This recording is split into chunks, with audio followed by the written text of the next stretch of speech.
Servus miteinander, das ist Bayerisch, das ist auch Deutsch. Heute lasst uns die deutsche Sprache entdecken.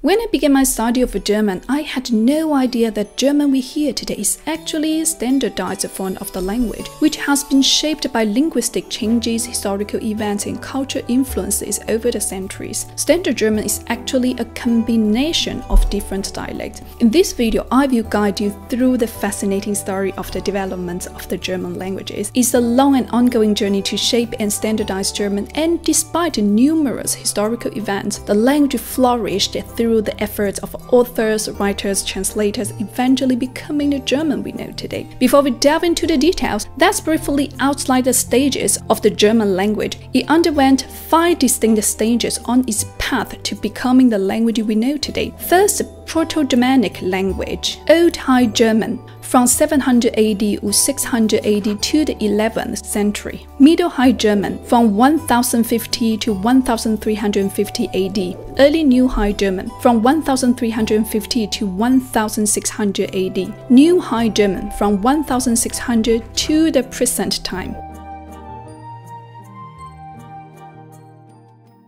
The term Proto-Germanic refers to the reconstructed ancestral language from which the Germanic family of languages descended. It is believed to have been spoken around the first millennium. Proto-Germanic is a branch of the broader Indo-European language family. Unfortunately, due to the scarcity of historical relics, little is known about the early nature of Germanic language. Linguists have attempted to reconstruct this ancient language through comparisons and analysis of various Germanic languages. While the early Germanic language was not written down, it was transmitted orally through migrations and tribal movements. Nevertheless, traces of a language spoken in those times can be found in artifacts such as weapons, jewelry, tombstones, stories, and songs left behind by early Germanic tribes.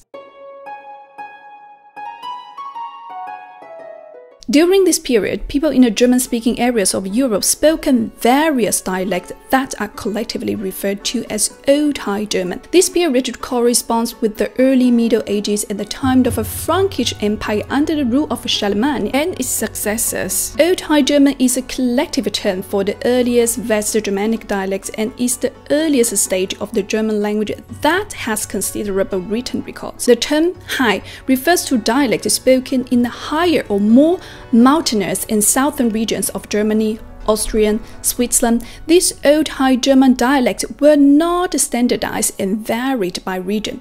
Despite many dialects spoken during this time, Latin was the dominant writing language for most official and religious matters. Old High German was studied through ancient manuscripts preserved in various monasteries of the time, including St. Gallen, Reichenau, Regensburg. These linguistic artifacts were discovered in Old Saxon, a dialect of Old German, which exhibited clear similarities of German. One of the most important artifacts related to Old Saxon is a poetic manuscript from the 9th to 10th centuries named Der Heiland, Savior in English, which was written by a monk or student of the Fulda monastery. It describes the details of missionary work and shows lexical similarities to modern-day German. Vocabulary such as so, Liebe, Gott, and the letter umlaut, began to resemble the German words we know today.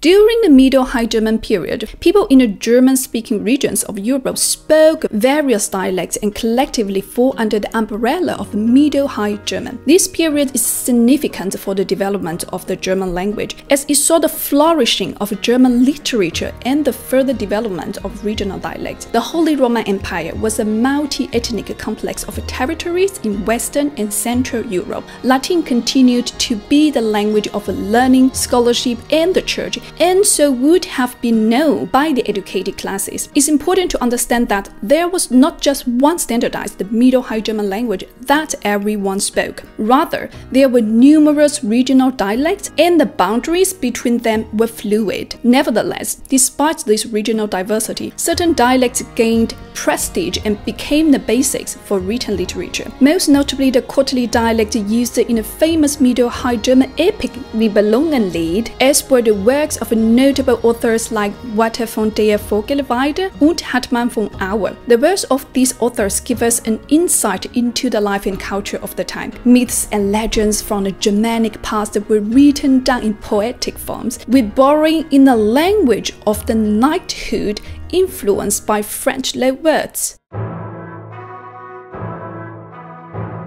The early New High German period encompasses the late Middle Ages and the Renaissance in Europe. This was a time of significant cultural and intellectual changes. Humanism emerged during the Renaissance, leading to a revival in the study of ancient Greek and Roman texts and the exploration of new ideas in science, philosophy, and arts. These developments greatly influenced the language and literature of the time. This period saw significant linguistic changes and led to the development of modern German. Key features of early New High German include simplification of the grammatical system.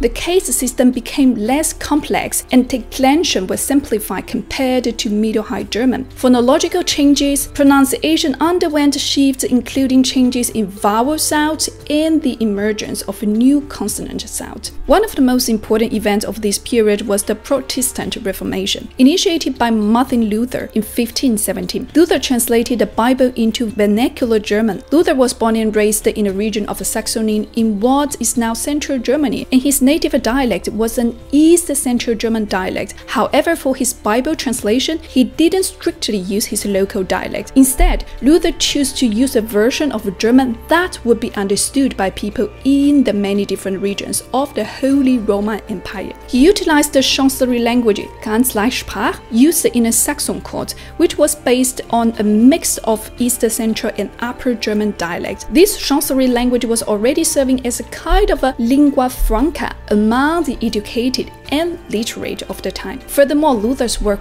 was not just a direct translation from the original text, and he also strove to make the language approachable and relatable to common people. He is said to have listened to the people in the market and tried to make the Bible sound familiar and accessible. His translation became widely popular and have a tremendous impact on the German language. Furthermore, the invention of the movable type printing press by Johannes Gutenberg around 1440 also had a huge impact on the early New High German period. The printing press made books more affordable and accessible, leading to an increase in literacy rate. The press enabled the rapid dissemination of Luther's writings in his German Bible, thus reinforcing the standardization process of the German language. Now let's take a break before entering the New High German period. If you are interested in learning German, I highly recommend a language online school that I also personally use, Lingoda. Lingoda offers very well-structured lessons that take you from a beginner to advanced level with native tutors from all kinds of different regions. They have interesting topics for each lesson and they focus on communication in real life. Es geht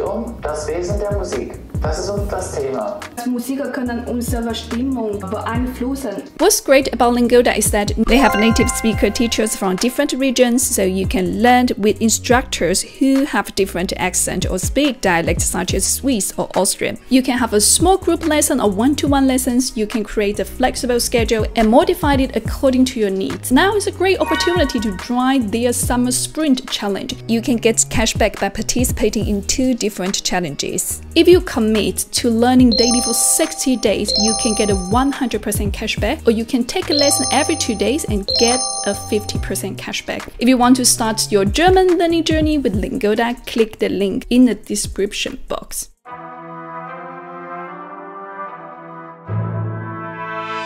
During the Middle Ages and up to the 18th century, Latin was the language of international communication, education, and legal affairs in many parts of Europe, including the Holy Roman Empire. However, in the courts of certain regions, particularly in Western Europe, French was indeed the language of the court. French became the international language of diplomacy from around the 17th century and remained so until 20th century, like English today. In the German territories, which were part of the Holy Roman Empire, the situation was more complex. There were many different regional courts, each with its own preferred languages. In some cases, French was used especially in the West among the higher nobility who were connected to other European courts. By the time we reached the New High German period, the use of German in court and official setting became increasingly standardized. It was not until the 18th century, with the influence of German Enlightenment and the desire for a unified national language, that German became the prevalent language in most official contexts throughout what is now Germany. The period of the Enlightenment, late 17th to 18th century, a period of intellectual and philosophical development in Europe. In Germany, this period saw a move towards a more standardized language, especially in written text. Major thinkers at that time like Immanuel Kant,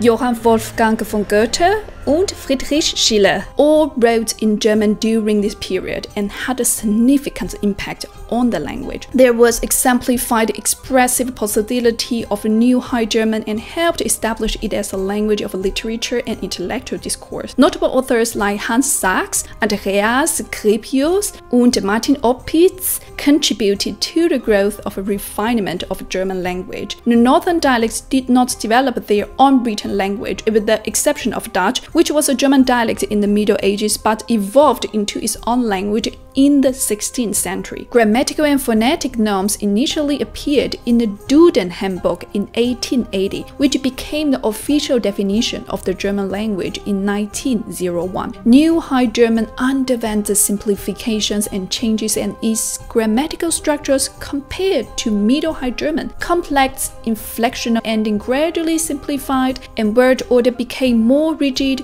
following a subject-verb-object pattern. New High German continued to evolve over time, adapting to changing social, technological, and cultural contexts. Today, New High German serves as the foundation for Standard German, the official language of Germany, Austria, and part of Switzerland, Liechtenstein, and parts of Italy. It is spoken by millions of people worldwide.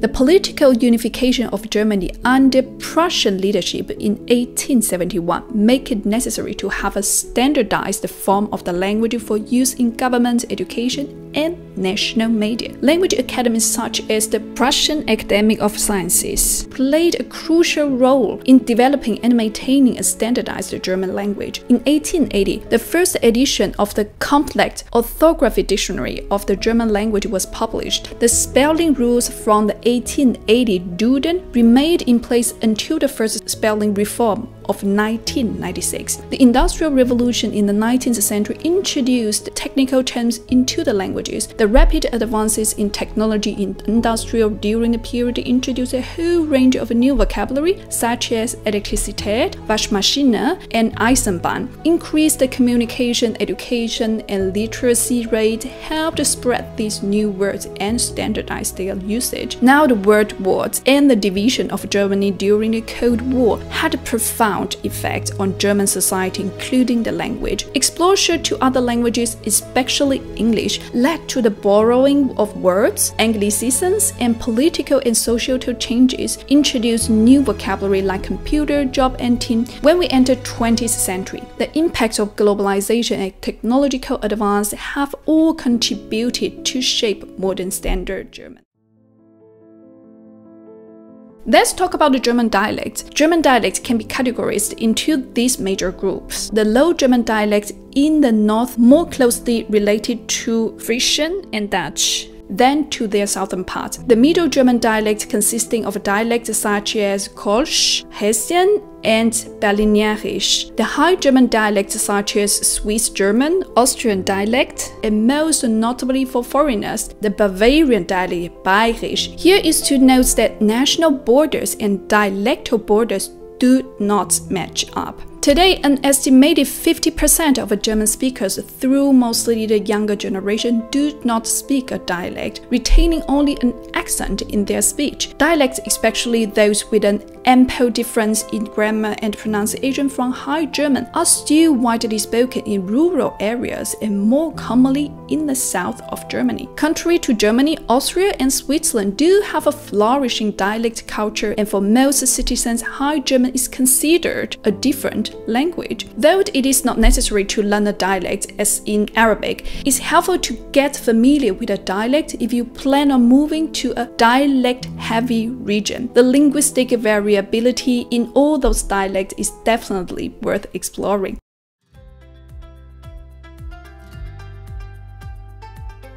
Hallo, heute machen wir Cosplay. Nee, heute trage ich eine Dirndl und das ist von meiner Freundin Kate und sie trägt auch eine sehr schöne traditionelle chinesische Kleidung und gefällt dir? Sehr schön. Okay, wunderschön. Das gefällt mir auch. Kate, du kommst aus Oberbayern? Genau. Du kennst natürlich Bayerisch? Ich spreche es nicht sehr gut, aber ich kann Bayerisch natürlich verstehen. Okay. Kannst du mir ein paar Sätze beibringen? Ich könnte dir zum Beispiel zeigen, wie man sich auf Bayerisch begrüßen würde. Okay, Servus. Servus, ich kenne das. Ja. Ich habe schon gelernt. Genau, ja, Servus wäre so das Alltägliche auch, wie man sich vor allem unter Freunden oder jemanden, den man auf der Straße trifft, begrüßt, sagt man Servus. Servus. Und meistens nickt man sich dabei kurz zu. Servus. Servus. Das etwas förmlichere zum Beispiel wäre, wenn man sagt, Grüß euch. Grüß euch? Grüß euch? Genau. Was das bedeutet? Das bedeutet so viel wie grüßt euch oder seid gegrüßt. Ah, grüß. Also, grüß euch. Genau. Grüß euch. Bedeutet so viel wie guten Tag. Grüß euch, und man kann natürlich auch grüß die sagen, also du bist die. Grüß die, du ist die. Genau. Grüß die. Genau. Ah, okay. Man sagt dann grüß die. Und das ist auch eine ganz, ganz normale Begrüßung letzten Endes. Ein bisschen förmlicher vielleicht als Servus, aber beides kann man immer sagen. Okay, interessant. Ja. Aber als Deutscher kannst du die anderen Dialekte verstehen? Es kommt ein bisschen drauf an, wie weit der Dialekt vom eigenen entfernt ist. Mit Österreichisch zum Beispiel habe ich keine Probleme. Du kennst Österreich? Ich kann es verstehen. Ah, okay. Ja. Die Satzmelodie ist ein bisschen anders, aber es ist dem Bayerischen sehr, sehr ähnlich. Ähnlich? Genau. Interessant. Aber norddeutsche Dialekte zum Beispiel, die sind sehr unterschiedlich zum Bayerischen und auch zum Hochdeutschen. Und da wird es für mich sehr schwierig, was zu verstehen. Okay, kennst du Sächsisch? Ich kann kein Sächsisch leider. Ein paar Satz? Ja. Nee, das ist zu weit. Das ist zu weit so, Genau. Okay. Aber die alle Deutsche sprechen Hochdeutsch. Genau, alle Deutsche lernen Hochdeutsch in der Schule, und es ist auch die offizielle Amts- und Papiersprache, also auf Hochdeutsch unterrichtet im Normalfall. Die Texte, vor allem öffentliche Texte eben, sind auf Hochdeutsch geschrieben. Und ja, wenn es zur Amtssprache kommt, wird auch auf Hochdeutsch gesprochen. Okay, also das ist wie Mandarin in China. Ja, interessant. Genau. Learning a language is not just about studying grammar or building vocabulary, it's an opportunity to understand the culture, mindset, and way of life of people who use that language. When you explore the language's history and see how it has evolved, you begin to appreciate its dynamic and intriguing nature. This is really one of the most fascinating aspects of learning a language. I hope this video was informative and helpful. If you have any further information, please share it in a comment. So, stay curious, guys. See you in the next video. Bye!